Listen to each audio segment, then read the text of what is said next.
120 કરતાં વધુ ટેક્સટાઇલ મિલોના ભૂંગળા સવારે 6 વાગે, બપોરે 3 વાગે ને રાતના 12 વાગે વાગતું હોય અને હજારો કર્મચારીઓ દોડાદોડ કરતા હોય.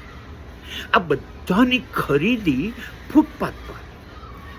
તમારે ટાંકણીથી વિમાન સુધી જે કંઈ માંગો બધું તમને ફૂટપાથ ઉપર મળી રહે. અરે વહેલી સવારમાં સૂરજને શરમ આવે એટલા વહેલા ફાફડા જલેબી લોકો ખાઈ લે.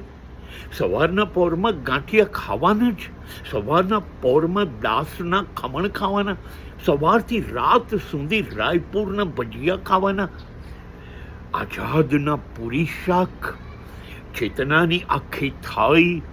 અને શું વાત કરો છો? રાત્રે માણેક ચોકની અંદર ફૂટપાથો ઉપરની સમૃદ્ધિ સામે ઓબેરોય અને તાજ પણ ઝાંખી પડે.